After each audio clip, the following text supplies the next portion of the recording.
Hi, hello kamak. So, adlaw karon sa Sabado pero naata diri anda mo serbisyo kaninyo. So, nalipay ko nga daghang kitag booking unya pasensya guys tong mga client nga as of the moment is ang ato ang booking is daghan gid kayo, nilibo ang ato ang pending orders. Mao na atong gitawag nga peak season. Okay? So anyway, saludo ko sa ato ang mga riders, especially sa mga part-timers nga bisan pa sa mga estudyante, nya pa sila mga work lain, then nagwork sila as part-time sa Maxim, dako kayong tabang kay nganuman tungod sa kadaghan nato og customers. Alarob Cebuanos, especially because I'm from Cebu, daghan kay gyud nga ni patronize sa ato ang service.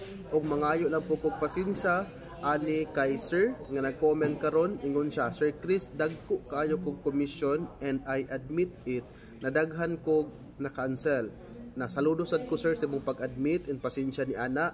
Tungod dili matuyo maona ko ang location bisag wala ko magbiyahe or na ako eskwelahan. So ako ang ma-advise nimo ani sir, tungod kay ang atua manggong system is dili lang gyud siya monitor through sa human nato nga namo nga mga tawo. Yes, we're in fact we have like so many monitoring specialist, we call them as user support specialist, pero naatay mga activities or movement sa application nga through the application lang yun siya.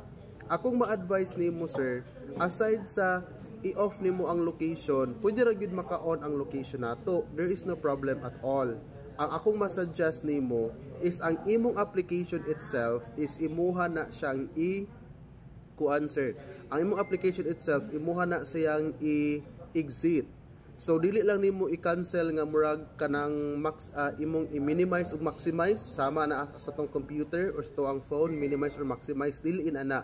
Kay kung i-minimize or i-maximize nato, napagamay or napadako lang na nimo. From the word minimize, nimo napagamay, pag maximize napadako nimo sa screen.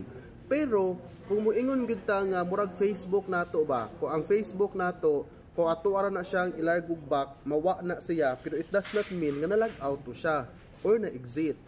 So, sama ra pod sa inana. Akong masuggest nimo sir, para dili sige pop up, is i-click ang exit gyud mismo para ma-cancel jud siya. Ana. So, kung dako imong commission sir, para pod nako based sa to ang system o sa to ang mga educational information related sa tong service, dili gyud maka-affect ang katong cancellation sa imuhang commission. Ang maka-affect ato is lower gyud ang imuhang rating. Pero ang imong commission ato dili mo increase, not unless intentional ang pag-cancel sa order. What do you mean sir by intentional? Meaning na akay purpose para ma-cancel to nga order. Let's say for instance is kanang imong gi-cancel ang order after nimo na execute, ang purpose para di ka makuha og e-coins or gabay na lang imong e-coins unya guba ang system di ta makapaload. Mao na siya one factor, pero wa ko gaingon nga mao ni imong saha. Number 2, in some instances wala kay violation pero naay complaint nga pending, it means naa pa mi i-investigate nimo but as per contacting you is dili ka reachable. Please lang gyud, mangayo ko gamay nga pagsabot sa tanan. It does not mean nga na-invite ka sa office is ikaw na ang makasasala sa tibuok katilingban. It does not mean nga na 25 commission ka, ikaw nang gikontrahan sa tibuok kumpanya. Dili. Naamang good tayo case-to-case basis. Naatay gihatag sa ato ang client nga ang ato ang turning back or turnaround time nga mo get back ta nila in line sa ilahang concern is within 24 to 72 hours. Mao na ato ang gibarugan ug ato ang gihatag nga pagsabot sa ilaha. So it means kay mao man atong gihatag nga information sa ilaha, atong paningkamutan nga maka-get back ta nila within 24 to 72 hours. Mao na kung sige mig panawag ninyo di gid mo makontak, ang buhaton ni namo sometimes is i-invite ka sa office. After invitation sa office di gihapon ka mo visit is among i-disconnect ang inyong account. Unsay purpose dira? Kay tungod dautan ka sa tibuok kalibutan? No. Para maka-visit ka sa office ug mahatagan nato og immediate diha nga action ang mao nga desisyon. Ang uban nga driver mo ingon nga dagadagko lang among mga ulo diri, gadagko lang among mga tiyan diri inana bitaw, pero sa una sakitan mi, pero karon na immune na mi, kay normal na jud na siya.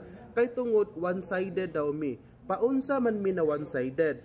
Kung one-sided mi, buot pasabot gipahamak na mo namo or gikuha na mo access forever. May pang access no na forever, pero dili mahimuta nga bias si company because ang reason nganong nakuhaan kag access para ma-reach out ka namo ug mapaminaw namo ang imuang nga side. Okay? So dili man mi pwede mo decision dayon without hearing your side. Kay it does not mean nga maonig istorya ni client, mao na gid ni tinuod. Di pud mi mutuo nga kung maonig istorya ni driver, mao na gid na siya. Both parties are important to us. Mao na akong gina-explain nga kung kinsang sala maoy i-correct. Kay si driver, bisan pag minilyon nga driver ang naa namo kung wala mi customer, unsaon namong driver. At the same time, bisan pa pog minilyon ang ato ang customer, if wala tay driver, mag-unsa man mi. Maunang both parties are important to us, we could not decide. Not unless both parties will present sa ilahang opinion, unya diha dayon namo mahatagag solution based on the presented information. And sir, estudyante man ka sir, kasabot ko si mo ang side. So regarding ana, naapod tay duha ka information. Kung gusto ka nga magaan dayog solusyon atong office, open. Kasabot ko, estudyante ang uban, part-time ang uban, pero ang office nato open Monday to Sunday from 8 AM to 6 PM. So kung unsa may comfortable time nimo para mahatagan dayog immediate action, maka-visit ta sa office. Pero kung gusto ra ka nga mag-wait ra ka sa 24 to 72 hours, mag-send kag feedback sama sa ginabuhat sa client nga mao'y rason nga nakuhaan ka na mong access temporarily para ma-hear namo ang side both parties. So tawagan ka balik ana sa mo ang customer service or monitoring specialist para ma-interview. At the same time, pag di ka ma-contact is pending na gihapon ang imuhang kanang complain. So i-invite gihapon ka sa office, maunang much better mo direct ta sa office or use your active number. If nag-change mo number, i-change sa system or ipa-change diri sa office para both parties constant ang atong communication, unya mutual understanding, unya kanang hapsay, hanay ang tanan. So I hope nakasinabot ta din before na akong i-leave ang video. Number 1, atong yung timan-an basta pabayad online, that is 99% possible scam. So 1% ra ang dili. So much better likayan. Daghang kita mga bookings karon, if possible unahon na natong mga ulay COD para paspas ang inyuhang mga pag-process. So mahanyo na po ko sa mga customers, sa mga clients namo nga palihog lang po taon ta mo coordinate sa driver kay ilahang oras special sad na.